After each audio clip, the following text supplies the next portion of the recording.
Morning. My name is Andy Nevis. I'm president of the Taxpayers Association of El Dorado County. With the challenges of the COVID-19 pandemic, we want to provide some virtual opportunities for you to hear from the candidates who wish to represent you. Today, we'll be hearing from two candidates from the Placerville City Council. Those are Tracy Bunch and Mandy Rodriguez. Last week, we heard from Michael Saragosa and Jackie No. If you missed that discussion, I encourage you to check it out on our YouTube page or on the videos tab of our Facebook page. Like our discussion last week, we'll be hearing the discussion today in three different parts. First, we'll hear opening statements from the candidates. Then we'll have 4 questions that were developed by a committee of Taxpayer Association members and friends. And then finally, we'll take questions from the audience. If you're in the audience, you can submit questions in one of 3 ways. If you're a Taxpayer Association member joining us on Zoom today, you can type your questions into the chat box. If you're viewing on Facebook Live, you can just drop them into the comment section of the video that you're viewing right now. And then finally, if you'd prefer to submit them by email, or if you're listening on the phone, you can submit that to taxpayersedc@gmail.com. Once again, that's taxpayers, plural, EDC, as in El Dorado County, @gmail.com. And that's all lowercase. A reminder that this is not a debate. There's 2 candidates, there's 2 seats up for election, so it's actually possible that both of these candidates will win in November. Questions must be able to be answered by both candidates, and questions of a personal nature will not be allowed. Today's questions will be different than the questions that were posed last week out of fairness to the candidates who went first. Note that if you did submit a question for last week's discussion and it was not asked, it has been saved and it's eligible to be asked this week. So no need to submit it again. And with that, we're going to start our event today the same way we start every Taxpayers Association event. We're going to do the Pledge of Allegiance. So if you could, I'm going to put up an American flag here. And if you're able, please stand and join me as we do the Pledge of Allegiance. Okay. So I pledge allegiance to the flag of the United States of America and to the republic for which it stands, one nation, under God, indivisible, with liberty and justice for all. All right, thank you, everybody. Thank you. So we're going to get started now with opening statements. And based on who I see on my screen first, I think we'll start with Mandy Rodriguez. So you'll have 3 minutes for an opening statement. I will give you time signals at 1 minute. So 1 minute left will be this. 30 seconds will be this kind of half circle. And then I'll count you down from 10. So please, to both candidates, be sure to keep my Zoom screen in your window so that you can see those as much as possible, at least. So with that, I will turn it over to Mandy. Go ahead and start whenever you'd like. Okay. Hello, everybody. I've lived in El Dorado County for about 25 years. I lived up in Lake Tahoe working in the hospitality and ski industry. In 2017, I hung up my snow skis and I moved from Lake Tahoe to Placerville. I opened up a silversmith studio called Soul Bunny Silversmith on Main Street, and it was there for 3 years. During that time, I served as a board member and treasurer of the Downtown Association. During that time, I gained firsthand knowledge about the specific issues that affect our historic town. I believe small businesses are the backbone of our community, and I will do my best to support, especially during these challenging times. I have the ideas to improve our town while preserving our unique history, which does not include a roundabout or squareabouts. Since we depend on many services from the county, I understand the importance of collaboration and creative thinking to retain a vibrant community. Together, we need to address the growth of homelessness, high cost of utilities, poor roads, and traffic. I'm very passionate about this town. I'm passionate about my country. And I'm blessed to be able to walk Main Street every day and meet new people. And it's just, I just love Placerville. It's just such a great place to live. So I just look forward to working with the community, and that's it. All right, sounds good. Awesome. Tracy, go ahead and start whenever you're ready. Oh, wow. Well, it's a lot of things I could talk about right now. First, I want to just say, I do love my community. I think through my actions, I've showed that not only with the elderly and the kids and, with various populations and things like that. It's just through like volunteering through time. And so, I start off by saying, my name is Tracy Bunch, by way of Mississippi, born and raised in a very rural town. And when I came out to California, I had a choice to live in the Bay, or I had a chance to live in a rural city. I felt more comfortable living in a rural city. And Placerville really played into my heart as far as it was one of the places that I think Placerville kind of raised me, to be honest with you. So, I'm married, I have 4 beautiful kids. 3 are born at Marshall Hospital. I'm an everyday guy that really worked from the bottom to the top to see where I'm at. And I think most of the community know me as that guy. I know the kids see me putting in hard work 24 hours of the day. There's nobody busier when it comes down to the community. Always making time and extra time. So I can be a good role model for these young people.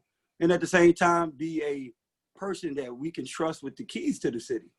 I bring inspiration, and I bring also a lot of hope when it comes down to people that are not heard in our community sometimes. So I go by saying my archive, I work with the juvenile justice system, which I work with the judicial system. I have a network that's maybe out of Placerville and sometimes in Placerville, depending what kind of youth is in trouble and what they're in trouble with. Also worked with Sheila Silent in the foster youth, and also a lot of times when we worked in the executive advisory board, I worked with a lot of people. So I worked in a lot of group homes out here. I ran a group home that was very successful, and I had a chance to cultivate some of our most broken youth. At the same time, it was a lot of times where the parents would see, and so Tracy has been able to work with the kids, work with the families, and I think that's what a city councilman is supposed to bring to the table, knowledge of relationships and things like that. So I bring a great conversation, a great heart, and a great work ethic. Last but not least, I just want to make sure we understand I'm working with a new group, the Eliminating Bias in the Judicial System, when I'm working with a lot of elected officials. So it's the networking that I bring and the want. And so thank you for your time this morning. Great. Thank you, Tracy. So now we're going to transition to our question and answer period. Little heads up about how this is going to go. You'll each have 90 seconds, a minute and a half to answer each question. We'll ping pong back and forth as far as who goes first. So because Tracy gave the last opening statement, he'll go first with his first question. The first 4 questions were developed by a committee, which involved Chris Payne, Tom Cumpston, and Bill George. So I'd like to thank them for their help with that. And then when that's over, we'll transition to audience questions. So I'm just resetting my timer here for 1 minute and 30 seconds. And then, all right, so Tracy, the first question is to you, and then Mandy will answer after you're done. The city of Placerville has an Economic Development Advisory Committee, and economic development is a significant priority for the city. How would you recommend that the city encourage economic development? So go ahead and start when you're ready. Well, me working with the educational part of our section of our city and things like that, and always connected to the college and things like that, I think we develop our people in our community to stay local and put them in a situation where they can learn from other business owners to kind of push for entrepreneurship and put them in a position to develop their business. And I think that'll be impactful, not only to the mom and pop shops downtown, but for people to stop by, encourage to spend money, encourage to see our beautiful history, encourage to see our manners and see our beautification of our cities and things like that. So it starts with the people in the community. Okay. So Mandy, go ahead. As far as that goes, I'd like to see more cottage type industries, smaller industries that offer apprenticeships, training to local people, youth, homeless. I'd like to see that. I'd also like to see, I love tourism. I don't want to make it the main thing of our community. I like a community that has a good mixture of business. Also, as far as like things with homeless, I think that there's a lot of opportunity that we could use to incorporate them into things. Fire prevention, like I said before, cottage industries, and give them opportunities and incentives to be involved in that. Okay. All right, so then this next question will be starting with you, Mandy. The city collects revenue from downtown businesses for the purpose of promoting the business district. How do you believe those dollars should be spent? Are we talking about money that's collected from the PDA?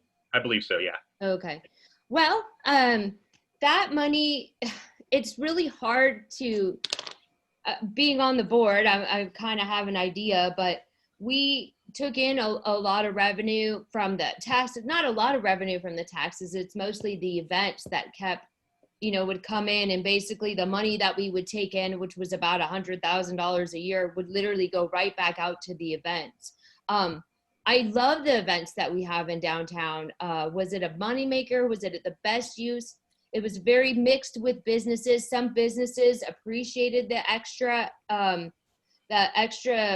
events that brought in money, but some businesses were hampered by that. So it's still out there. It's undecided. All right. So Tracy? Oh, thank you. Well, I ran a group home. And so the first thing about that group home was safety, period. And so for me, the police force has been they have been everything that it's supposed to be. I'm very proud of them to represent the law enforcement and judicial systems and things like that. So the infrastructure for me is that we try to make sure that we give our police force in our city everything they need to survive these hard times. So that's what brings a lot of security to Placerville. So for me to you, it would be about the infrastructures and the things that keep us safe. Okay. Mm-hmm. So we'll start with you, Tracy, on this one. The COVID-19 pandemic has forced many adjustments, including many changes in the downtown business core, such as added outdoor dining and street parking converted to pickup. Do you think any of these changes should be made permanent after the pandemic? Of course I do. I think it was very innovative of the city to sit outside, and it actually looks beautiful. Like I said, I'm from Mississippi, rural. I like to be outside. I like to see things and give people an option to eat outside and enjoy the people walking down the sidewalk and things like that. I think it gives our city character. It makes us look innovative. And at the same time, we don't lose that downtown country look. So I think it's pretty awesome that through crisis, we were able to find innovation and things like that. Creativity is one of the things I bring to the table. And so when I see it, I enjoy it. So that was very creative of the city. Thank you. Okay. So Mandy? I think it's great. I live right downtown, so I love it. We definitely need to focus on safety and the way that things are structured. And going back to the parklet controversy, it's kind of like, wow, we learned a lot from that and what a good area looks like. So I definitely think it's something we could be doing on some weekends or maybe once a week. But the way that we do it, we have to think about ADA, health, the health department, all those things right now are out the window. So I definitely think that we need to pursue that further and see what we can do. So. All right. But it should be up to businesses, Cool. All right. So this is the last of our prepared questions. So again, I'd invite anyone who has questions in the audience to go ahead and submit them at this time so we can get going on those after this one. But this question will start with Mandy. How do you plan to work with members of the community who have different views and priorities than yourself? Well, that is probably the best question, and it's the most important question I think that we have going right now. And Tracy and I have started talks, and I've started talks with other people that in the community that have concerns, and it really starts with having talks. Right now, we're so polarized as a country, and we're all on our computers, and we're missing that one-on-one. So when we talk about having downtown open for dining and things like that, it really opens an opportunity for us to have discussions. We have to talk. So that's really where it comes down to. Okay. Tracy? I think that's one of my gifts. I think everybody in the city know that Tracy is the great unifier when it comes to working in that group home at the work with gangs. And so I would have different gang members to live in the house, live in unison, and learn values that they have to learn. And so just like we have our protests, I'm able to reach across the street, go to different places, talk to different people, and bring them together, because that's something that's in my heart. People can see the genuine, because the kids are watching at all times, and I'm going to always do the right thing by Placerville, my city. And so therefore, like I say, it's my gift that I want to bring to the city council. Yeah. Thank you. All right, so we got a few questions that have started to come in here, including, again, those that were asked last week and we weren't able to answer, ask the other set of candidates these questions, so you guys will get them instead. So I think I'm going to start with a question from, let's go to question from Marianne Washburn. She asks, revenue is falling due to COVID consequences. If budgetary cuts are to be made, where would you recommend that those happen? So we'll start with Tracy. Well, you know, that's one of those things you have to seek to understand, because it's going to affect a lot of people. So, you know, I come from a very conservative family back in Mississippi. So we do a lot of homesteading where I'm from. You know, we kind of border and do things like that. So from a conservative perspective and things like that, me, myself, and I would have to sit down and look at all the things that make the city function.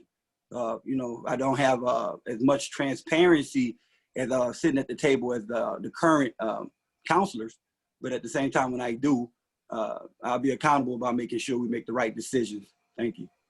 Okay. So Mandy? This might be unpopular, but right now we're down seriously in our revenue, and we haven't even looked at November. So we're really going to have to look at cutting back in some of our departments. And I used to be a building manager, and I worked for an HOA, and we didn't have the funds to necessarily hire engineers and architects. And so we looked within the community. We could look within our community for volunteers that are retired to help us do those things, where we're really going to have to be creative after this COVID thing. So we're going to have to look to our community for volunteers with volunteering with those kinds of things. And so, yeah, I believe in the departments, we're going to have to cut back seriously. Okay. So this is from Chris Payne, our vice president, another one that was submitted last week. Upper Broadway has a continuously occupied homeless camp. It tends to be visible along US 50 across from the old bus depot. There is a visible trash pile needing cleanup. First of all, he asks, is this in the city limits? And why is it allowed? Or maybe how would you, I'll also add on there, since you're not, neither of you are in the city right now, what would you do about it? So Mandy, go ahead. Well, first of all, it is within the city limits. From the one that, if I believe it's the one I'm talking about, it teeters on this side. And I drove by there the other day. Really, I don't believe that the city has the proper funding to address this. We really need to look to the county.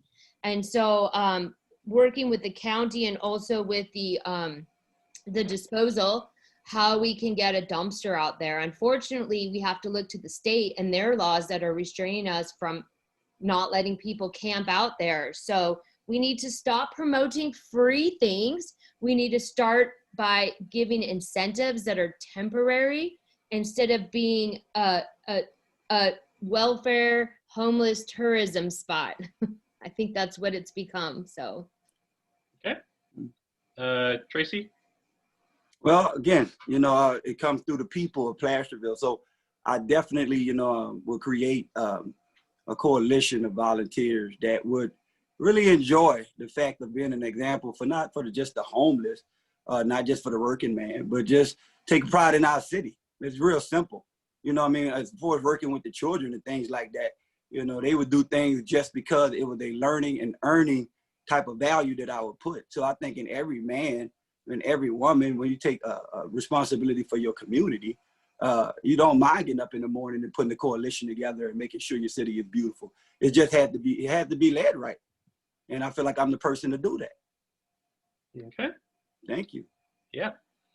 So we've got a few questions on this topic, so I'm going to do my best to kind of consolidate them into one. So just know that this is a question from a few people that I'm putting together into one question. The city of Placerville has different business districts across town, including downtown, but there's others besides downtown. What would you do to make sure that all of the city's business districts are supported? And so we'll start with Tracy. Well, like networking. I think through having workshops, town hall, people sitting together, conversating about their struggles, we find solutions. And that's the part that I keep saying, I think our community is missing and we're divided on, is that we have very brilliant people in our community and they are disconnected from the elderly to the youth that are coming out of Folsom Lake and sitting down, conversating about things. We can fix anything in our city. It's a very easy fix when everybody is aware and everybody's got the information. And so for me to you, it's all about the connections that we do and when it's all about timing. And I know I'm making sense to a lot of people because it's been on the table for a minute. Yeah. Okay. Thank you. Mandy? Yeah, it's very obvious that a lot of attention goes to downtown, but there's other great areas for shopping. The Upper Broadway or the Broadway area where they're going to be redoing the sidewalks and doing some landscaping improvement is very exciting. So I'd like to see some energy focus there on helping promote the businesses in that area. Placerville Drive is another area where we kind of need to brainstorm and come up with some ideas on how to support them, although they do have, your car dealerships and Home Depot and some of those big businesses that do draw a lot of customers. So, but I am very excited about the Broadway project. I think that's going to be great. So. Okay. So let's go to Tom Cumpson. He asks, how is implementation of the Vegetation Management Ordinance going? And are there any changes or additional provisions you would propose to that ordinance? So Mandy, we'll start with you. I don't know how it's it's going pretty good in my yard, but I have a lot of neighbors that are retired and they're on a fixed budget, and that's really where my concerns come in. How can we as a city work with these people that do not have the budget? It's very expensive to have this mitigation done, and so how can we as a city work with homeowners here in getting that vegetation under control, and also focusing on some of the city-owned properties that desperately need some fire mitigation prevention there. So it's definitely still a really big issue we need to focus on. Okay. Tracy? Well, I seek to understand to create some type of plan for what's coming up with the vegetation and things like that. Again, I'm a country boy from Mississippi, so most of the time you have to kind of handle business yourself or some of your neighbors. So we try to share knowledge on things as far as what we're growing and what we need and bush hauling and things like that. So I think everything comes down to the conversation, and it comes down to people wanting to share knowledge about what's going on around the city and things like that. So for me, I would like to seek and go deeper into what is our problem and how it's going and things like that. So that's the personal part for me, and getting to know people is asking those type of questions. So thank you. Okay. So next will be from Sue Taylor. Sue asks, do you support or not creating a downtown historic district? And also, as part of that, do you support the Confidence Hall to be used as a fire museum? So we'll start with Tracy. Well, I'm all about history. I'm a history buff. And that's one of the things, one of the things I really believe in is the democracy.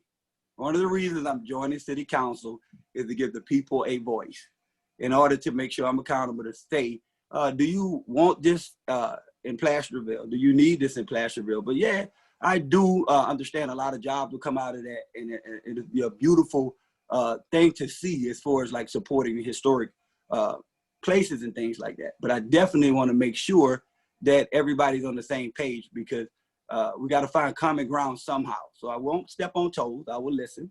And those are one of the things I would love to listen on, keeping this town where it's at and headed in a beautiful place for everybody. Okay. Mandy?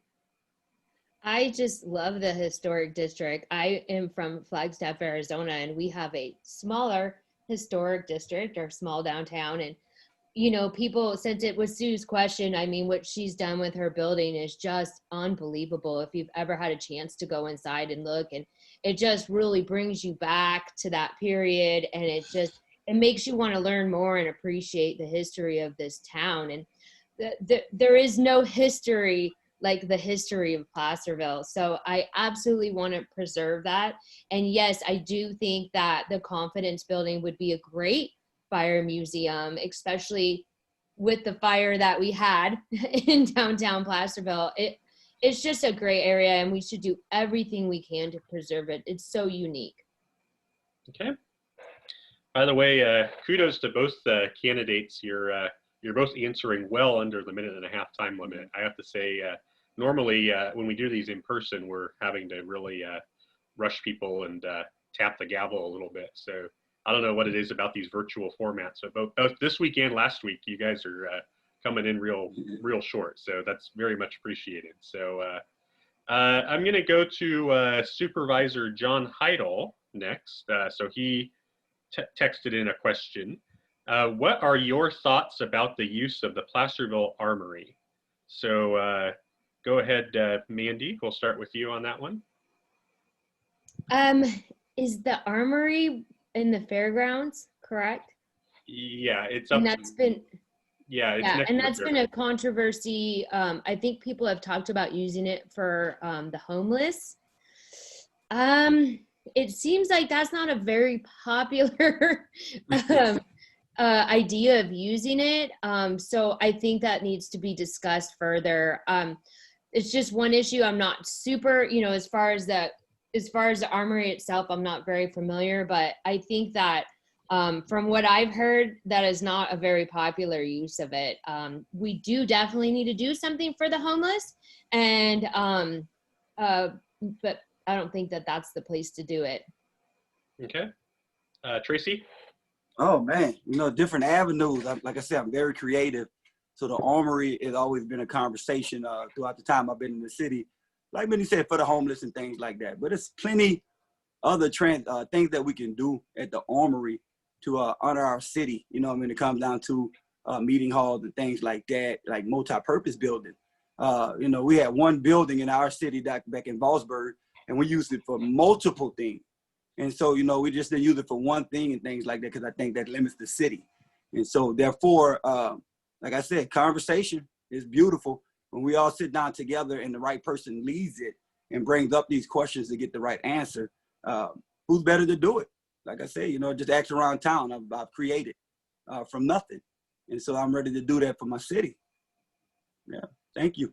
Okay. Mm-hmm. Let's see here. Let's go to Barbara Rogers. She asks, one by one, small businesses are being forced to shut down. What will you do to help the small businesses in Placerville to survive? So Tracy? Again, it goes to a point where lifting spirits. I went to a festival yesterday with the community, and I said, why don't we do this often? People come out, spend money. Our morale is sometimes broken. And so we might protest, and we might have people standing there. But when we come together to have a festival, there's no better city People drop their guards, they spend money, they bring their children out. So I think that we should support the small businesses by having more of a get together, more of an understanding for each other.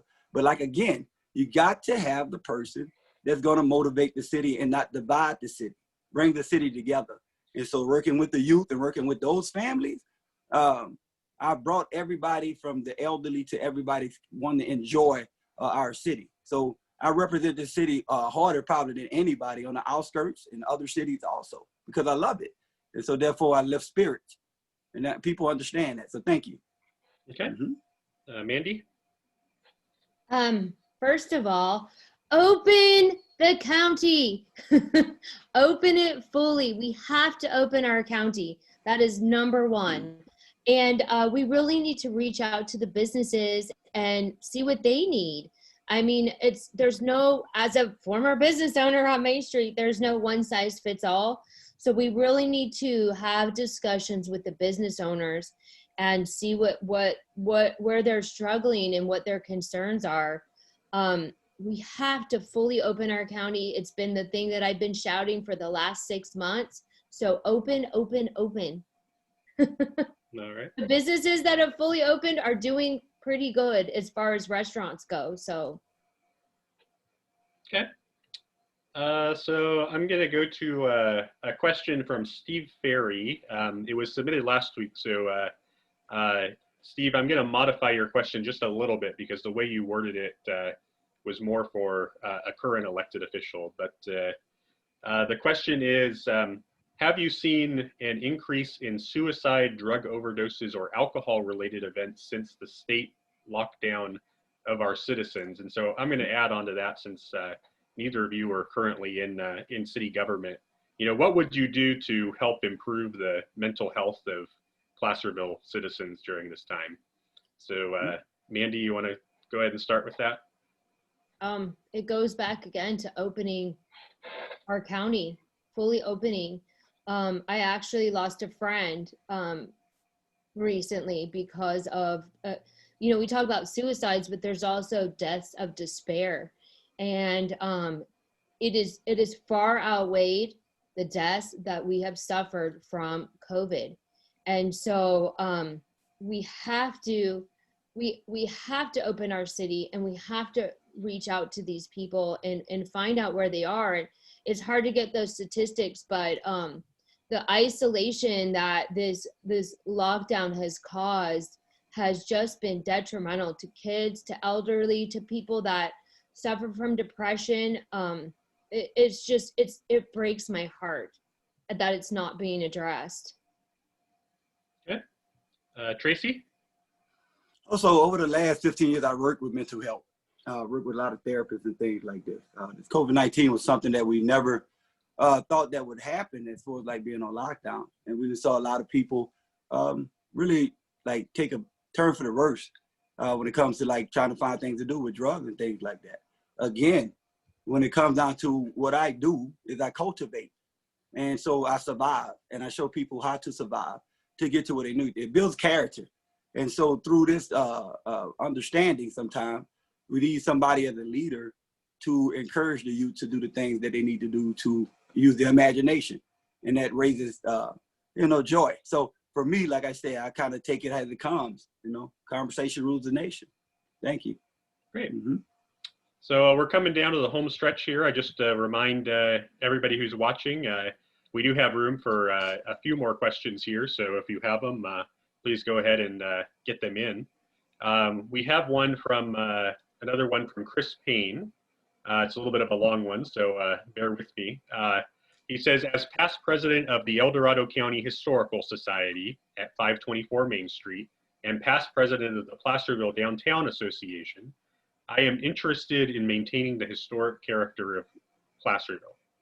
My question, would you, if elected, support the Historical Society in its efforts to obtain the rights from the county to development of the old post office and telephone annex buildings and turn them into educational community space to include Gem and Mineral Society displays, lapidary, Hangtown Marshals Historical Society Museum Annex.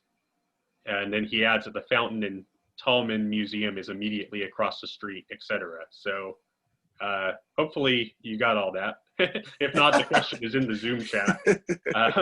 So Yeah. Tracy, go ahead. I'll start with Well, you. you know, as a counselor, you had to have personality, and so like I believe in traditional democracy and things like that. I think that does sound beautiful, and at times it might not sound beautiful to the next person. So I think we have to put in a real simple thought. It's not going to be easy, but I guarantee you we'll get the right answer.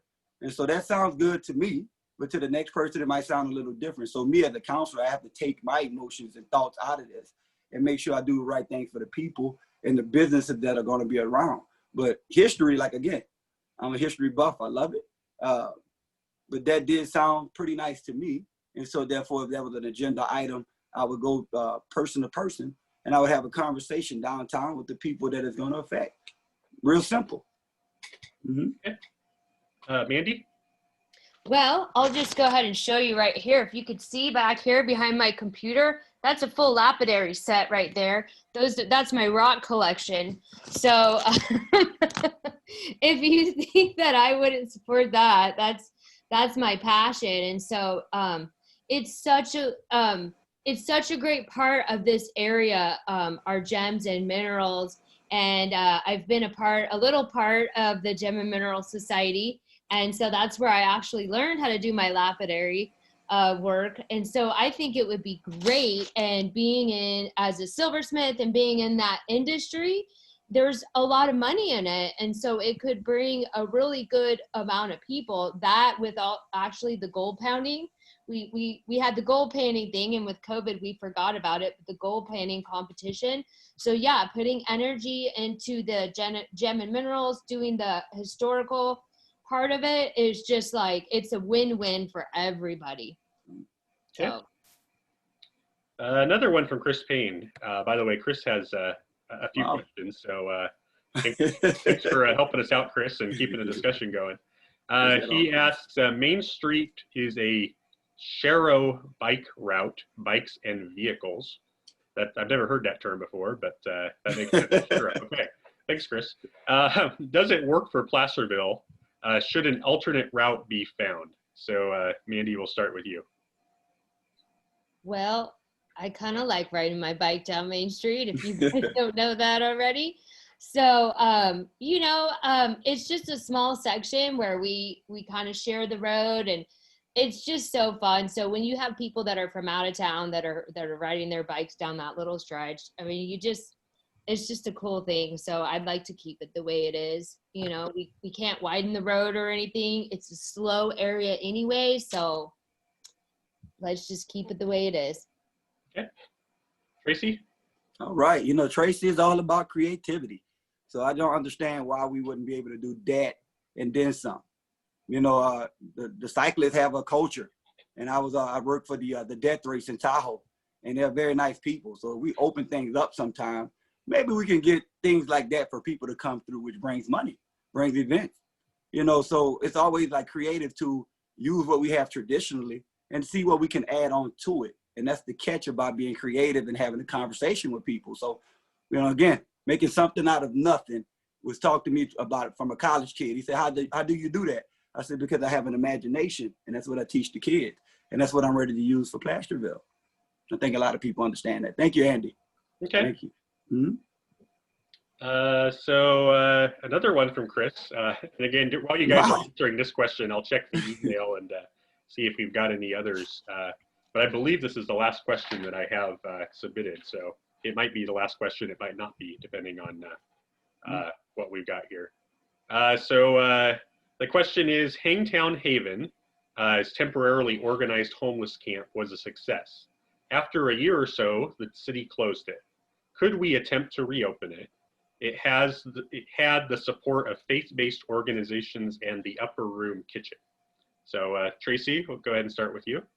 Easy. That's simple. Again, like I say, I'm going to be the counselor that's noble, and I'll be feet on the ground. So I'm going to be conversating with the homeless. But at the same time, we have a lot of faith-based, and we have a lot of coalitions that deal with the homeless. So you put a nice coalition together, and you go in and find out what's going on. And of course, it's a haven.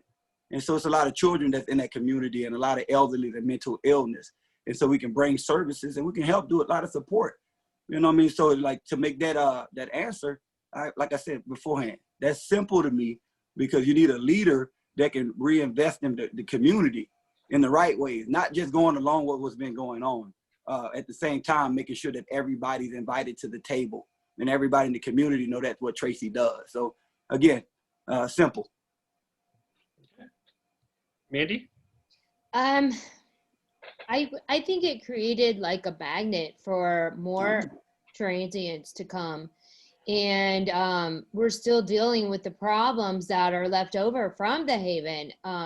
It started out as a good thing to a lot of people, but it's not sustainable. And so we need to figure out ways to help people, not draw more people here, but we need to help the people in our community and help them be self-sustainable. So I just don't think that that's the answer. We have to stop promoting free things. That is attracting people here and people that we cannot, as a county and as a city, we do not have the funds to take care of them. So we need to find other solutions. Okay. All right. Well, I checked the email and the Facebook stream, and doesn't look like there's any other questions, but I do have a final one for you, and it's real quick.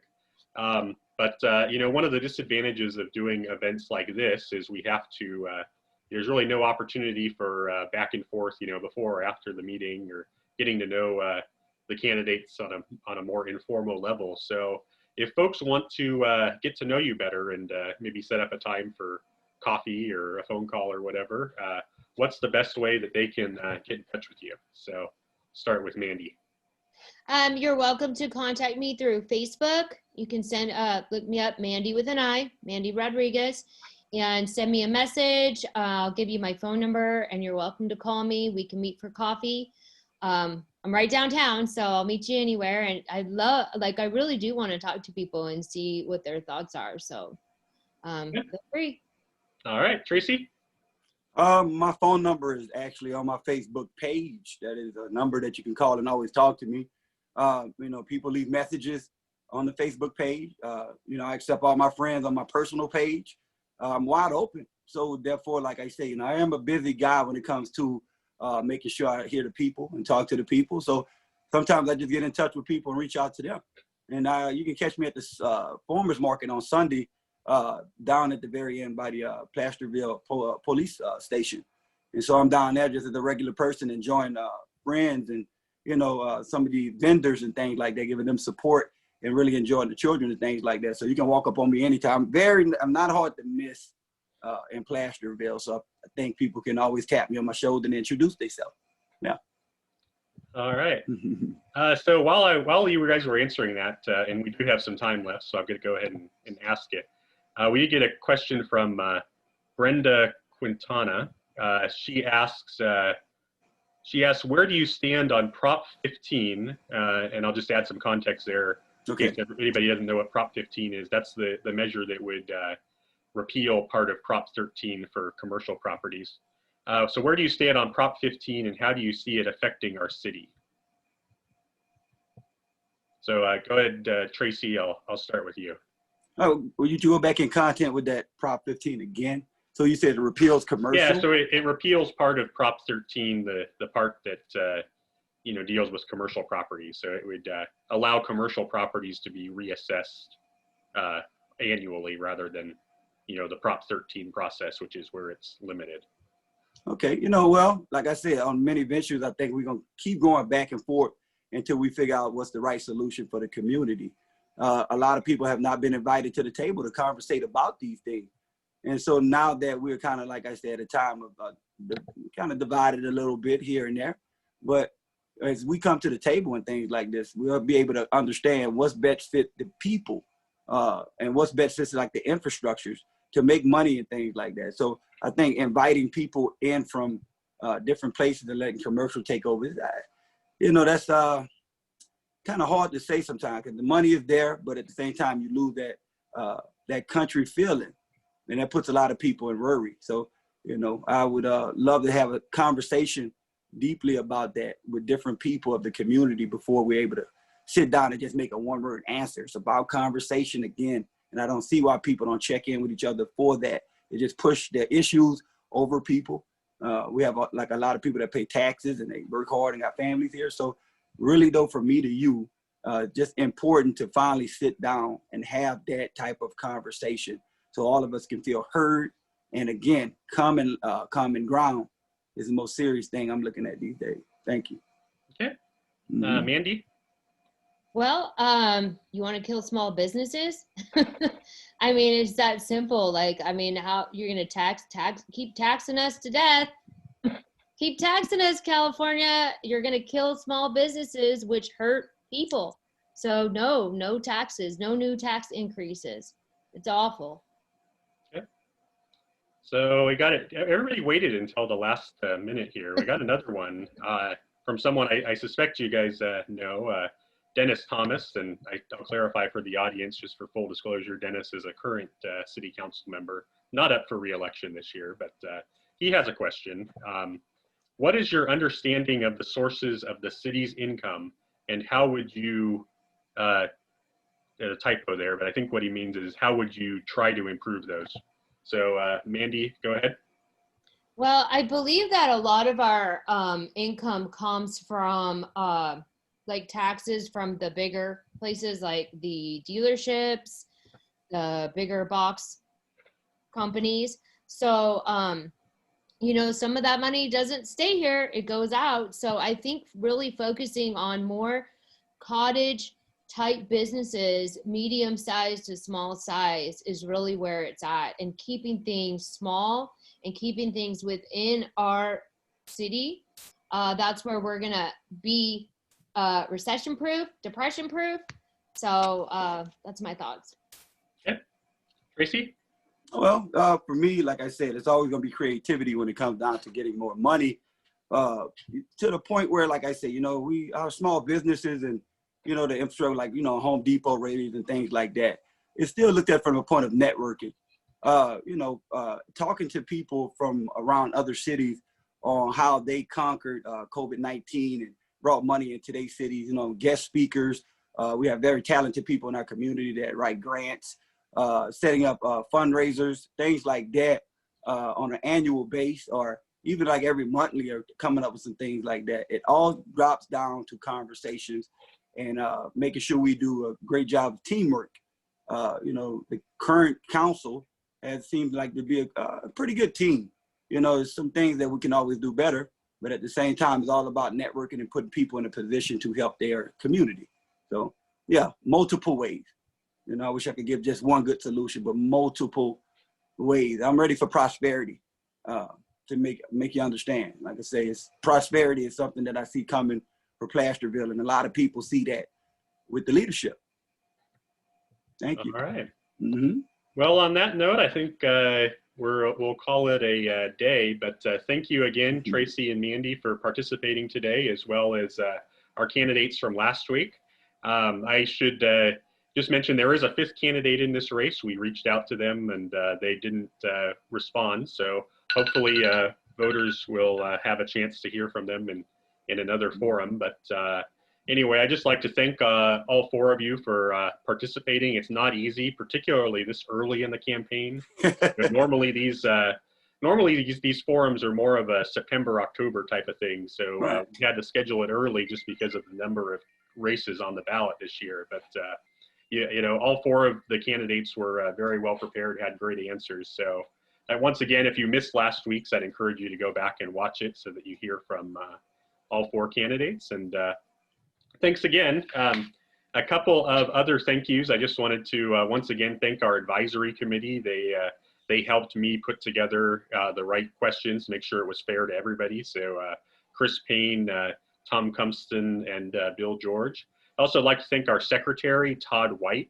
Todd does all the hard work of scheduling these events. So, you know, I have kind of the easy part. I just get to sit here and read questions, but Todd does the hard work, and, you know, candidates want different days, and he makes it all work. So thank you so much, Todd, for that. with that, I'm happy to announce that our next candidate forum will be on September 21st. That'll be featuring candidates for the El Dorado Irrigation District. I'm not sure if that's going to be Division 3 or Division 1 yet, but we're going to have both. We're going to have one of the divisions on September 21st and the other on September 28th. So be sure you tune in for that. We're planning to do several of these between now and November. So once again, we're going to thank our candidates. We're going to stop the recording and the live stream here. If you're a Taxpayer Association member or director, or if you're on Zoom and you want to stick around, feel free. We do have a little bit of Taxpayer Association business to handle. But for everybody else, thank you so much for watching, and have a great day. Bye. Thank Bye. you. Have a good day. Yeah, you too. Okay. Hey, just before I go,